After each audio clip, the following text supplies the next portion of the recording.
Is Bob Steele. In the land of the free. Good evening, this is Dick Bertel.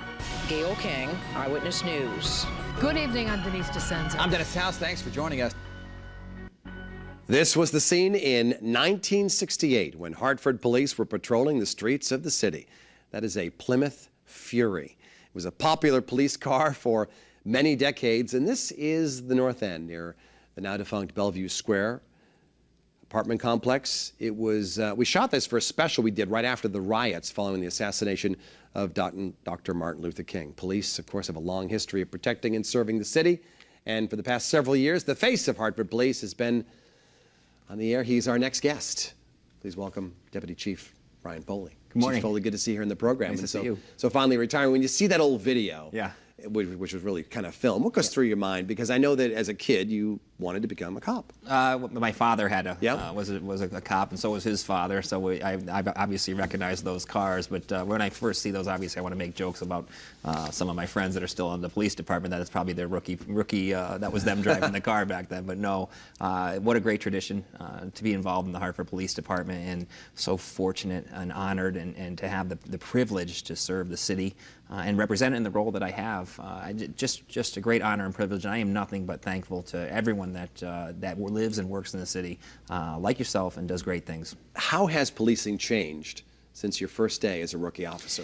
You know, so much has changed. It's been a difficult cultural change, and let's go to the fast forward of change in the last 6 years or so since Ferguson, in changing the culture of police departments. And say what you want about all the unrest and the attention on law enforcement, whether you think it's deserved or not. If nothing else, it's going to make police departments do their job better.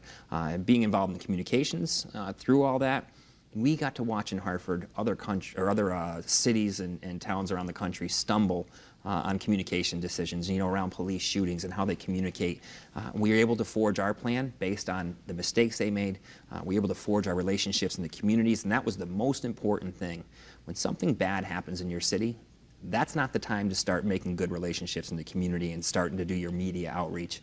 You need years and years of infrastructure built. You really changed the role of spokesperson, because you were on TV a lot more than, let's say, even the mayor or the chief, and your successor obviously is going to have to step up to the plate a little bit in terms of keeping the citizens happy with information.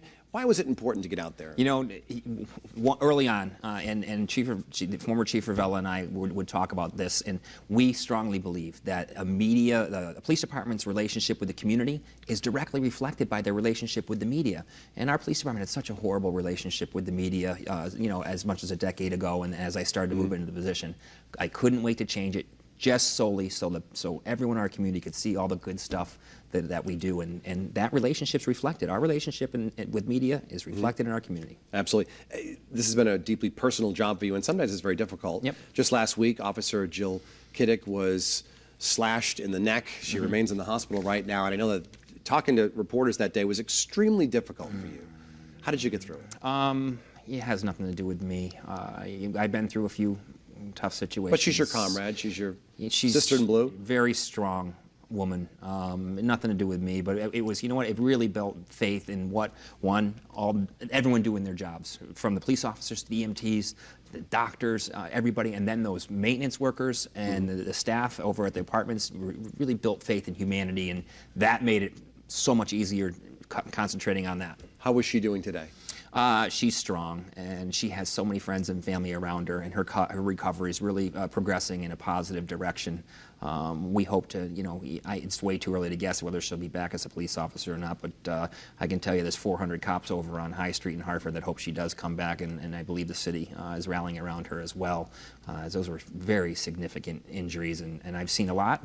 Dennis, I've been on a lot of crime scenes. It was difficult for everybody, and she's strong. How long will her recovery be? I can't really speculate. We've talked to doctors, but it's going to be a tough one for her. It's going to take a while to get out of the woods, unfortunately.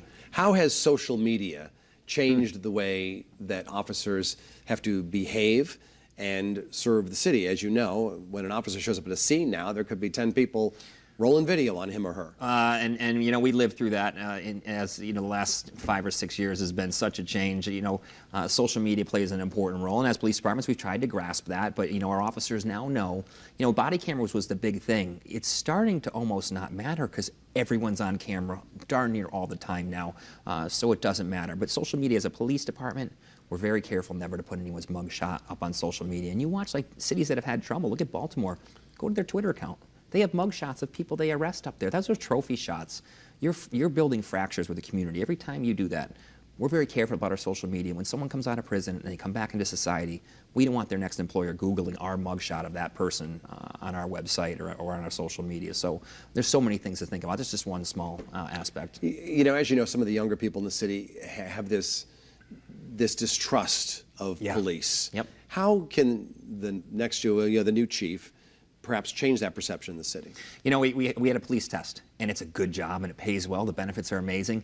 And when we started to have very few people from the city show up to the tests, we realized we have a problem here. And over the last 5 years, our outreach, not just at a command staff level, has nothing to do with us, it's at the officer level. There's been a cultural change where everyone's doing outreach. I'm getting pictures every day of cops doing great things with kids in the community and just being transparent. People want us to be transparent and want us to be held accountable when mistakes happen. The previous chief did a great job of that. I know Chief Rosado is going to do a great job moving forward. We've had plenty of discussion, but our PAL program involving kids and showing them and open our doors and showing them who we are and being out there and as much as we can in the media, it's really helpful. Deputy Chief Brian Foley, best of luck in retirement and best of luck in whatever comes next with you and your family. Thanks, Dennis, and thank you everybody in Hartford. That's it for Face the State on this Sunday. Enjoy your Memorial Day tomorrow. I'll see you back here on the news and another edition of Face the State next Sunday.